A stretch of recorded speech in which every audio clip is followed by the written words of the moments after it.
건강한 지식을 함께하는 세이버스입니다.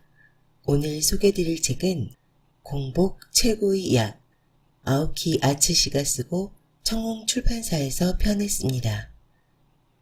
저자는 자신도 모르는 사이에 과식과 당질 과다 섭취 상태에 빠져 있었습니다. 어느새 복부에 내장 지방이 쌓이고 비만형 체형을 갖게 되었습니다.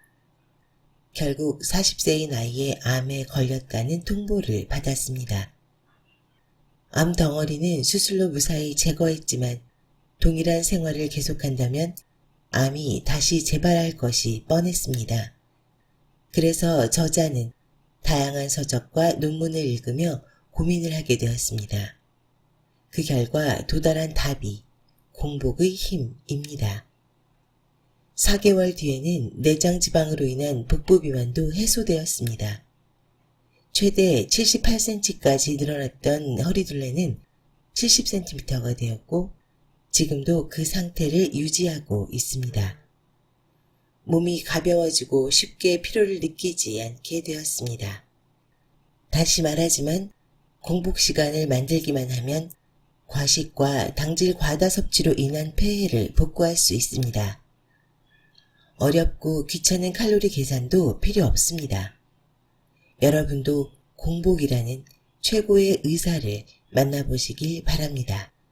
저자 소개, 아오키 아츠시, 의학박사, 아오키 내과 사이타마 당뇨병 클리닉 원장, 사이타마 의료센터 내분비과 등을 거쳐 2015년 아오키 내과를 개설했다.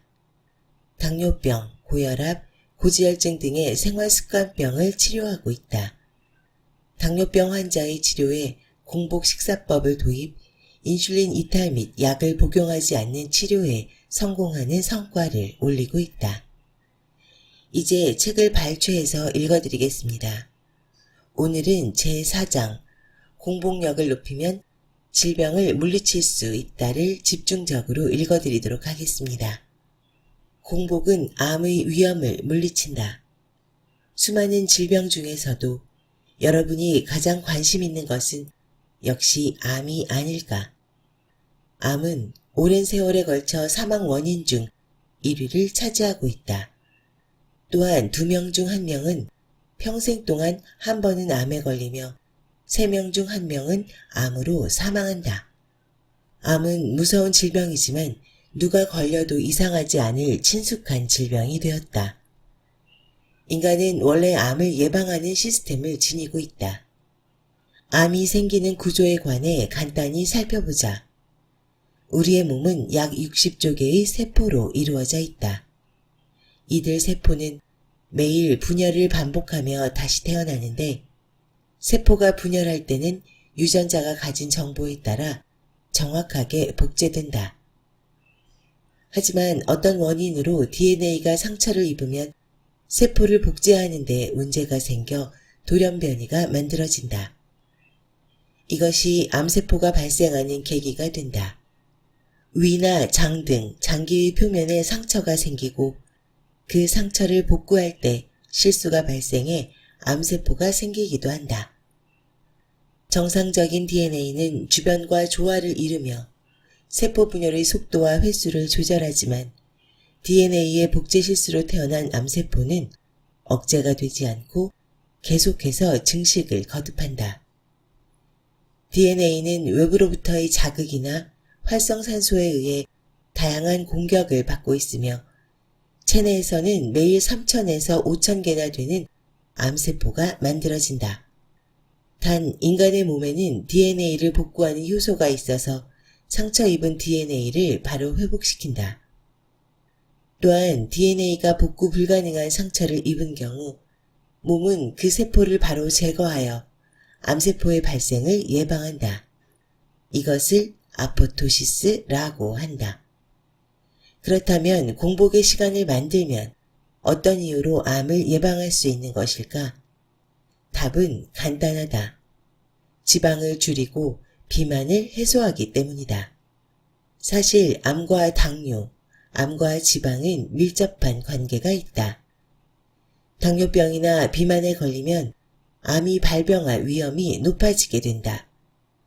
국제암연구기관이 평균 연령 62세에서 63세 4만여 명을 대상으로 실시한 조사에 따르면 복부둘레가 11cm 증가할 때마다 비만과 관련된 암의 위험이 13% 상승하는 것을 알 수 있었다.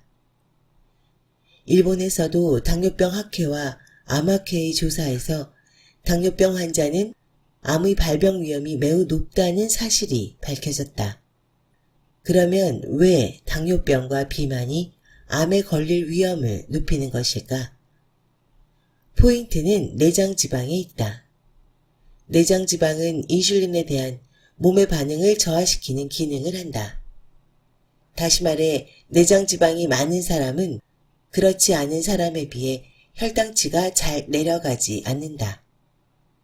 내장지방이 너무 많이 증가하면 암세포의 증식을 촉진하는 유해 호르몬 인터류킨6가 분비된다. 일본 암학회의 발표에 따르면 최근 보고된 영국인 524만 명을 대상으로 한 추적조사에서 22종의 암 중 17종의 암이 비만일수록 더 많이 증가하는 것으로 나타났다.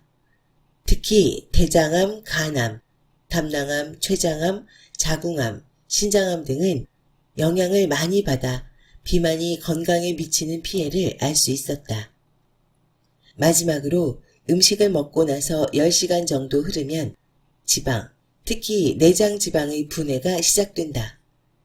다시 말해 규칙적인 공복의 시간을 만드는 것은 암의 예방에 큰 도움이 되는 것이다.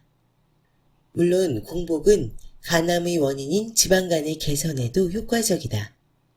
그뿐만이 아니다. 과식 등으로 위장의 기능이 저하되면 장내의 암의 원인이기도 한 유독물질이 쌓이게 되고 장내 환경이 악화되면 면역력도 떨어진다. 장내에는 수많은 면역기관이 존재하고 있기 때문이다. 하지만 공복의 시간을 만들어 위장이 잘 활동할 수 있게 되면 유해물질의 발생이 억제된다. 또한 면역력이 활발해지기 때문에 암세포도 더 잘 제거할 수 있다. 나아가 공복으로 자가포식이 활성화되면 암세포를 발생시키는 원인의 하나인 활성산소의 기능이 억제된다. 활성산소의 대부분은 세포 내 미토콘드리아에서 만들어진다.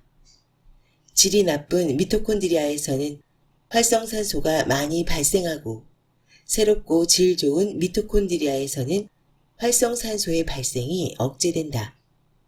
공복으로 자가포식이 기능한 날은 미토콘드리아가 새롭게 태어나면 활성산소도 감소하는 것이다. 이처럼 공복이라는 약은 암의 예방에 있어서도 매우 효과적이라고 할 수 있다. 치매의 큰 원인, 생활습관병. 일본에서는 알츠하이머병이 가장 많은데 치매 환자의 60~70%가 여기에 해당된다. 알츠하이머병은 아밀로이드 베타와 타우 단백질이 뇌에 축적되면서 신경세포가 감소하고 기억을 관장하는 해마를 중심으로 뇌가 위축되는 질병이다. 기억장애가 매우 느리게 진행된다. 인물과 장소, 그리고 시간 등을 인식하지 못하게 되는 특징을 지니고 있다. 최근 뇌혈관성 치매가 증가하고 있는데 일본의 치매 환자 중 약 20%가 여기에 해당된다. 이것은 뇌경색과 뇌출혈을 원인으로 혈관 장애가 발생, 뇌의 일부가 괴사하여 기능이 저하되는 것이다. 특히 뇌 곳곳에 뇌경색이 생겼을 경우 혈관이 완전히 막히지 않았더라도 뇌의 동맥경화가 심해 혈류가 과도하게 악화되었을 경우에 뇌혈관성 치매가 발생하기 쉬운 것으로 추정되고 있다. 이처럼 치매와 생활습관병은 밀접한 관계가 있다. 나아가 활성산소가 뇌의 해마를 손상시키고 신경세포에 장애를 입히는 것을 알 수 있으며 치매도 활성산소와 어느 정도 관련이 있음을 추정할 수 있다. 공복의 시간을 만드는 식사법은 생활습관병을 예방하며 활성산소를 발생시키는 낡은 미토콘드리아를 제거하는 효과도 있다.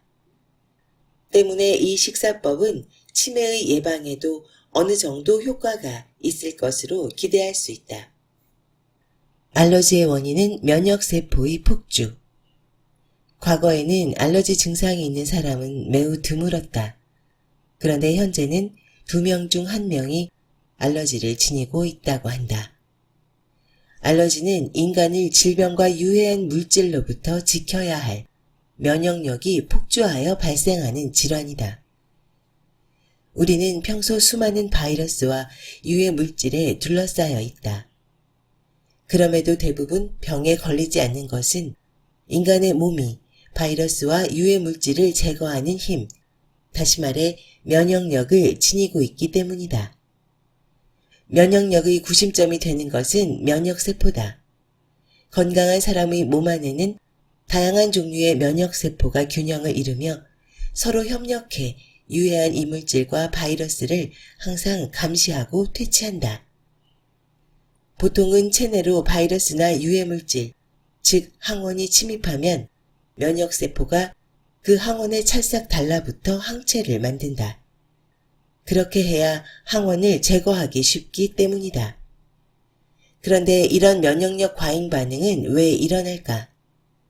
원인은 다양하지만 장내 환경의 악화를 그중 하나로 꼽을 수 있다.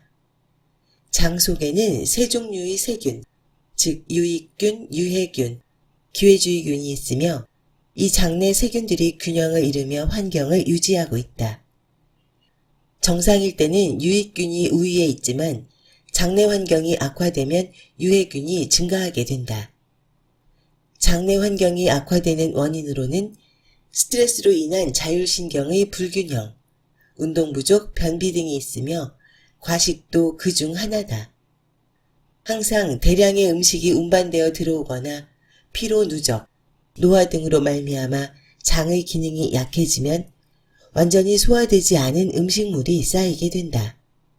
그러면 유해균이 그것을 부패시켜 암모니아와 황화수소 등의 유해물질과 발암물질이 증가하게 되고 장내 환경은 점점 악화되어 장의 기능이 더욱 저하된다. 그러면 결국 잦은 설사와 변비, 거친 피부 트러블, 비만 등 몸에 다양한 악영향을 미치며 때로는 암 등의 심각한 질병으로 이어질 수 있다. 장내 환경의 악화는 면역세포의 기능에도 큰 손상을 준다. 사실 면역세포의 60%는 장에 있다. 음식과 함께 들어온 바이러스와 유해물질 등을 제거하기 위해서다. 하지만 장내 환경이 악화되면 면역세포가 정상적으로 기능할 수 없게 되고 애초에 몸에 해가 되지 않는 상대를 적으로 간주하고 공격하게 되는 것이다. 알러지 질환에 시달리는 사람은 꼭 공복의 시간을 만들어보자. 자가포식은 감염질환의 원인 세균을 분해하고 감염질환의 원인이 되는 세균을 분해하는 기능도 지니고 있다. 우리의 몸에는 매일 다양한 세균이 침입한다. 이런 세균은 보통은 면역세포에 의해 분해되지만 그 중에는 세포 속으로 도망치는 세균도 있다. 세포 속으로 침투한 세균은 면역세포의 공격을 피하면서 적절한 온도와 수분을 얻고 세포 내 영양소를 이용하여 수명을 연장, 증식한다. 노화를 막고 피로를 모르는 몸을 만든다. 세포는 왜 노화를 겪는 것일까? 노화에는 다양한 원인이 있지만 세포의 노화와 깊은 관계가 예상되는 범위는 활성산소다. 활성산소는 산화시키는 힘이 강하여 소량이면 바이러스나 이물질을 제거하는 데 도움이 되지만 많아지면 체내 세포도 산화시킨다. 예컨대 철은 산화하면 녹이 스는 것과 같이 세포도 산화하면 노화가 진행된다. 덧붙이자면 노화는 40대부터 속도가 빨라진다고 한다. 왜냐하면 활성산소를 제거하는 항산화 효소의 능력이 급격히 약해지기 때문이다.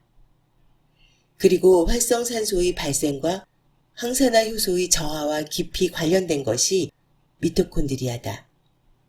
미토콘드리아의 질과 수의 저하가 피로와 노화를 초래한다. 미토콘드리아는 세포 속에 있는 작은 기관으로 한 개의 세포에 수백에서 수천 개가 존재한다.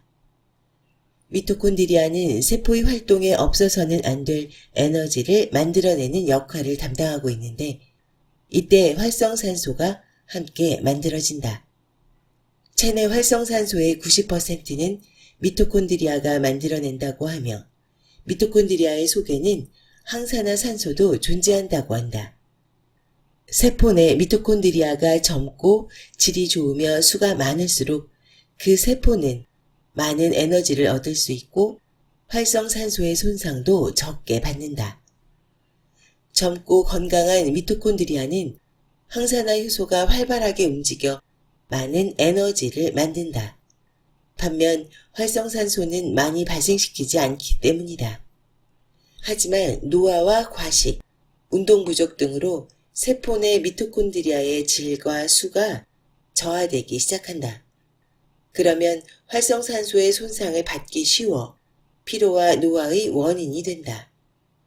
이제 이해할 수 있을 것이다. 몸속 세포 내 미토콘드리아가 젊고 건강하며 그 수가 증가하면 세포의 노화를 막을 수 있다. 그리고 그를 위해서는 공복의 시간을 만드는 것이 가장 좋은 방법인 것이다. 왜냐하면 총 16시간 음식을 먹지 않으면 낡은 미토콘드리아가 일제히 청소되고 새롭게 만들어지기 때문이다. 지금까지 공복 최고의 약 일부를 읽어드렸습니다. 저자가 실천하는 구체적인 공복 패턴을 소개드리면 다음과 같습니다. 평일은 아침과 저녁만 먹습니다. 아침 7시에 일어나 삶은 달걀 하나와 생채소로 가볍게 식사를 합니다. 저녁 9시에 일반적인 식사를 합니다. 그 사이에는 음식을 먹지 않습니다. 배가 고플 때는 견과류를 먹습니다. 휴일에는 아침과 점심 아무것도 먹지 않고 저녁에만 식사를 합니다. 평일에는 13시간에서 14시간 공복을, 휴일에는 24시간 공복을 유지합니다. 저자가 안내하고 있는 방법은 많이 알려져 있는 간헐적 단식입니다. 저는 2달 전부터 저녁 모임이 있는 날은 일식을 합니다. 왜냐하면 음식에 대한 칼로리의 양이 많아졌기 때문입니다. 평소에도 점심은 아주 소식으로 먹고 저녁 식사는 충분히 하고 있습니다. 우려했던 것과는 다르게 공복감에 대한 느낌이 나쁘지 않습니다. 굶는다고 생각하면 힘들겠지만 내 몸을 치유한다고 생각하면 다르게 느껴집니다. 적당한 공복감이 설명할 수 없는 에너지를 만들어내는 것 같습니다. 여러분도 한번 해보시면 어떨까요? 지금까지 건강한 지식을 함께하는 세이버스였습니다. 여러분의 건강한 삶을 응원합니다.